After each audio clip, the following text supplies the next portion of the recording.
Hello guys and welcome to my channel. Before starting I would like to thank you all for 1000 subscribers. It means so much to me and it makes me extremely happy. Thank you guys again. With that being said, since I'm the most original person ever, I decided to make a video about my predictions for K-pop in 2022. Yet I know that literally everyone is doing this kind of video, but who cares? I still want to share my predictions with you guys. So now let us begin and enjoy the video. Brave girls are the example of how a song that flied under the radar in the beginning can become viral years later and skyrocket the group to popularity, giving them a pretty stable popularity, unlike what happens to groups who are one-hit wonders. As much as it would be amazing seeing groups having their hard work being recognized after years and years, I just don't think any group will have their Brave Girls moment next year, just because it's extremely unlikely, just like it's super unlikely to have a quote-unquote next BTS. These are things that happen once in a lifetime, and it's kinda ridiculous for people to expect plenty of groups to have a Brave Girls situation, even if that would be amazing. With the production team they have, I think their music is just gonna get better and better, and sooner or later they will come out with another massive hit like ASAP. It feels like the producers perfectly know what works and what the public is gonna love. I mean, even if Stayc's future releases won't be as successful as ASAP, I still think they will be pretty damn successful, but something tells me they will release another hit.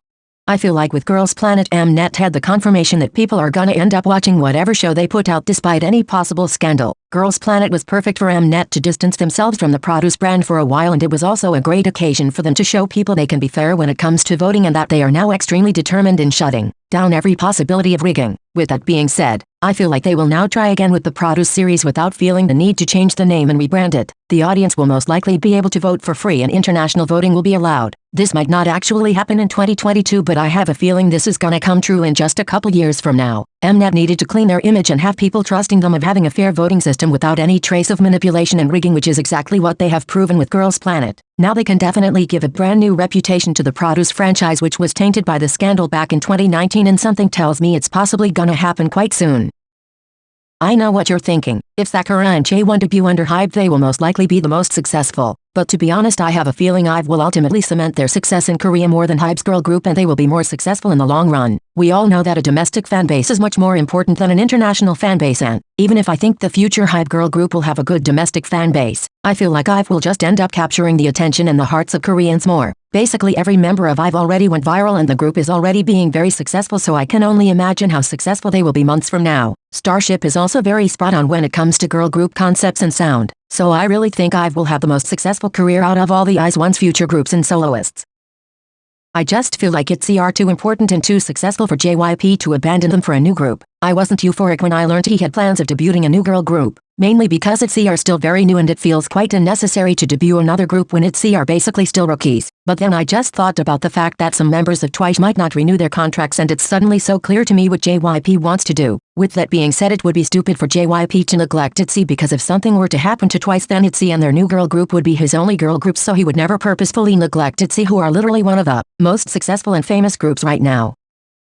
We all know how people were divided when NCT released Stayc and how everyone seemed to hate it. I just feel like Itzy are gonna release a song that the K-pop community is collectively gonna hate, but that I am most likely gonna quite like, just like Stayc by NCT. Sorry Not Sorry. We all know Itzy have had some releases that people found a bit controversial, such as Dalla Dalla or Mafia in the Morning, that everybody hated when they came out. Itzy are definitely a group with a very experimental sound. It's not the first time they have released something weird sounding, so if there's a group who is likely to pull a Stayc, it's them. However, I feel like they will take it to the next level and JYP will give them a very messy sounding song that people will collectively not like, but anyway, the Itzy girls will always stay relevant and iconic. Objectively speaking, why would YG and Big Hit stop making them collab with Western artists when this clearly helps the groups become even more successful and known in the West? The companies don't care that you think Western collabs are necessary and that you would prefer to see them have a collab with Korean artists. The companies don't care, I promise. BTS and Blackpink's popularity in the West are only gonna benefit from this, and that's what the companies want.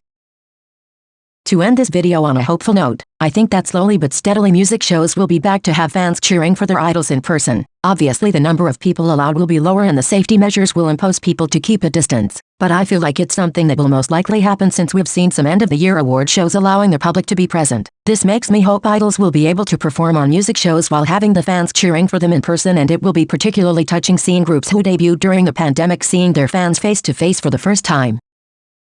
Okay, we have reached the end of the video, so these were my K-pop predictions for 2022. I hope these actually made sense, but anyway, hopefully you enjoyed this video, and if you did, please leave a like and subscribe. Thank you so much. Bye.